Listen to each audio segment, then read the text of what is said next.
Turabaramukije mwese abakunzi b'ibiganiro byacu, dushima Imana ko iduhaye aka karyo. Tugiye kuganira rero ku ijambo rigufi ritubwira riti ninde afise uburenganzira bwo kubatiza uwizeye. Biriya twereka ko umuntu wese yo yizeye akwiye no kubatizwa.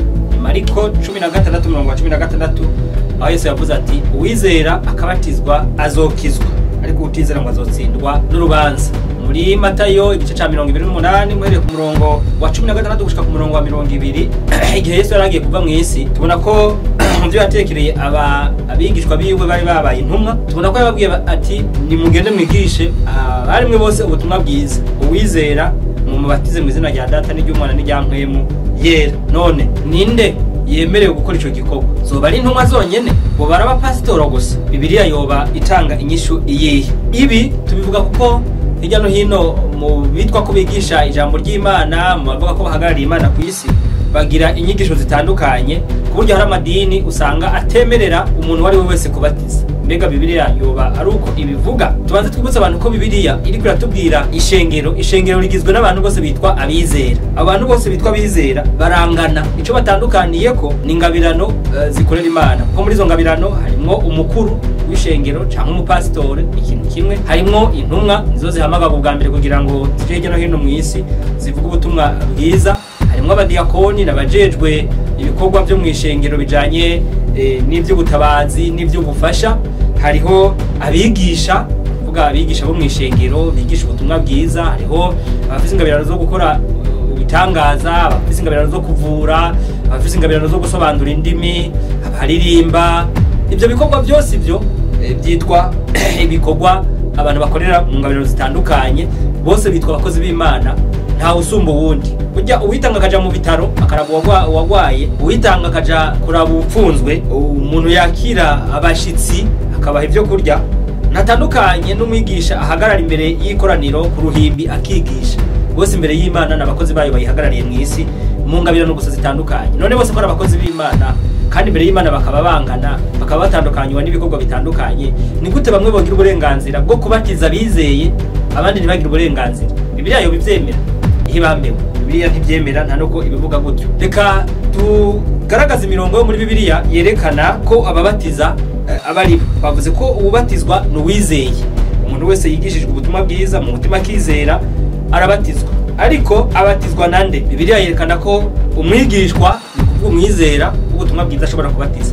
Ibyakozwe n'intumwa muzosoma igice c'icenda muhereye ku murongo wa 10 gushika ku murongo wa 18. Ni inkuru yo kubatizwa kwa Paulo wari Sauli abatizwe na Ananias. Ku murongo wa 18 handitse ko yaciye abatizwa. Reka some umurongo wa 17 n'uwa 18 mu gitabo cy'ibyakozwe n'intumwa igice caho c'icenda.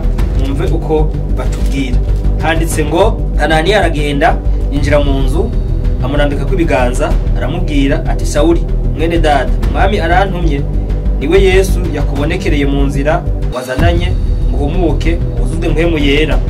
Mu 18 uwo mwanya ibisa n'ibikaragashi bimuva ku maso, arahumuka ava hasi arabatizwa. Uni Paulo yari yitwa Sauli, yabatijwe n'umwigishwa yitwa Ananias mu ishengero ry'Amasiko. Nta kindi gikorwa tubona muri byanditswe byera Ananias yoba yarakora uretse kuba umwigishwa. Umwigishwa rero n'umwizera uwo ari we wese.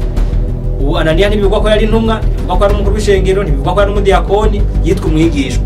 Birumvikana rero ko umwigishwa wa Yesu nawe yabatijwe ashobora kubatiza mugenzi we igihe mugenzi we yakiriye ubutumwa bwiza. Uwo no wa mbere. Uwa kabiri ashobora kubatiza no witwa intumwa. Intumwa mu gitabo c'Abefeso igice ca 4 umurongo wa 11 katwereka ko intumwa n'abantu Imana ihamagara bwa mbere kugira ngo bakwirakwire hirya no hino mu isi kwigisha ubutumwa bwiza aho butaramenyekana. Iyo zigezeho zigisha rero zirashobora kubatiza bizeye. Icete ca mbere c'Abakorintho igice ca mbere umurongo wa 14 handitse ngo ni nshimira Imana yuko atanumwe munabatije muri mwebwe atari Kirisipo na Gayo. Uni Paulo abwishengero ry'Ikorinto ko abo yabatije harimo Kirisipo na Gayo. Muwe ariko araganiriza abakorinto bimumvikana ko abo yabwira batari muwe yabatije. Ariko biragaragara ko intumwa ishobora kubatiza uyu Paulo. Murazi ko yabaye intumwa nyuma yo kwizera kwiwe akabatizwa na Ananias twamaze kumva. Nawe mu nyuma yabaye intumwa y'Imana, itumwa hirya no hino mu bihugu bitandukanye, maze abatiza aba bantu uwitwa Kirisipo na Gayo.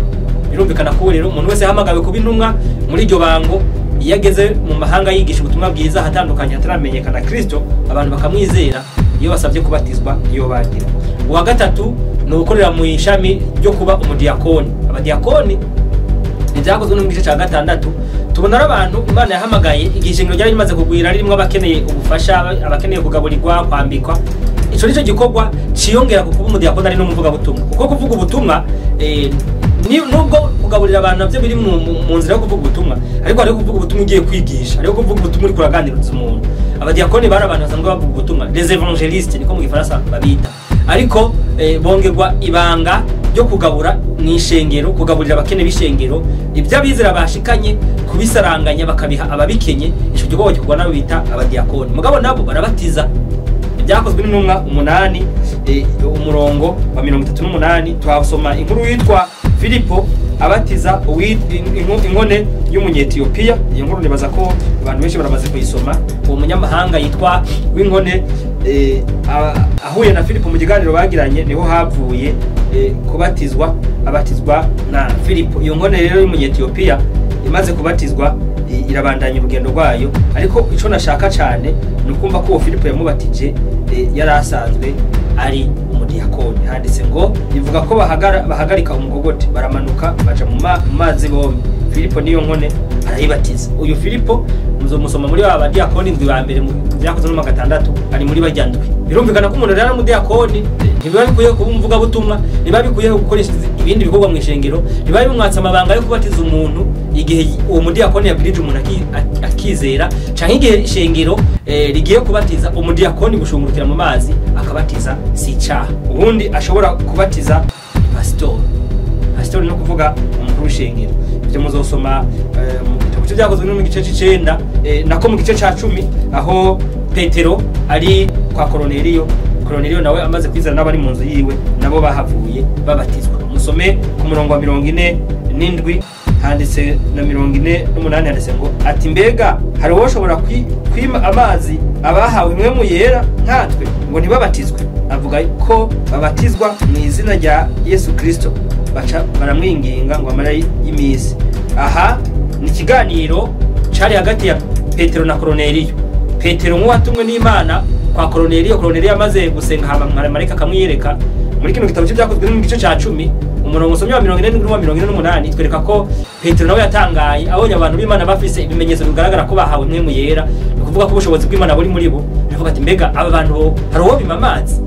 Impamvu mvuze ko Petero nawe yari umukuru w'ishengero nuko dusoma mu cete ca mbere cy'igice ca 5 ko nawe yari umushinga ntahe, umugenzi wawe ariko arigisha ariko arakaragiza ubwenge. Yari umukuru w'ishengero rero tuzi ko na Yesu yamutoranije.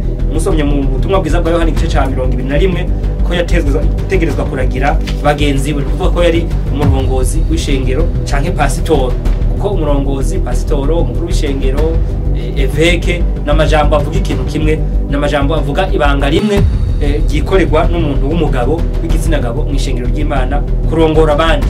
Umurongozi rero w'ishengero kwa pastori yashizweho n'abizera babitoreye, arashobora nawe kubatiza intama nshasha yizeye ubutumwa bwiza. Ngo abone abantu ibyanditswe byera bitubwira ko bashobora kubatiza no mwigishwa, no kuvuga wizera wari wese ni intumwa, no mudiyakoni, eka na pasitori. Abantu bazi ko ashobora kubatiza uwitwa umukozi w'Imana yavyerejwe gusa, pastori, padiri, musenyeri, papa. Oya, sibyo. Umuntu wari wese yizeye Imana akaba yarabatijwe arashobora kubatiza mugenzi we, na cyane cyane ko kubatizwa ari bikomoka mu mutima w'umuntu yafashe ingingo yo gushingira intahe ibyo abayizeye mu kubigaragaza imbere y'abandi bantu mu kwemera kuja mu mazi. Kuja mu mazi rero ntibinda gusaba ngo pastori abihagararire, ntibinda gusaba padiri ngo abihagararire, ntibinda gusaba ngo bari wabikora. Umuntu wese yizeye arabatizwa. Tunibutsa abantu mu kurangiza ko hizera umuntu amaze gukura, kuko niwe agira ubwenge bumenya gutahura ibyanditswe byera. Kuko Abaroma 10 umurongo wa 10 handitse ko ukwizera kuva ku kumenya ijambo ry'Imana, kuva ku kumva ibyanditswe byera. Umwana rero ntashobora kubatizwa kuko ntaramenya ibyanditswe byera. Mwumve ko kubatizwa habatizwa uwizeye akabatizwa n'ubundi yizeye yamutanze kubatizwa. Nguko uko Bibiliya bitubwiye mu mashami canke mu ngabirano zitandukanye ziri mu ishengero, wari wese yabatijwe arashobora kubatiza mugenzi we. Imana rero iduhe kwakira ubwo butumwa mu izina rya Yesu.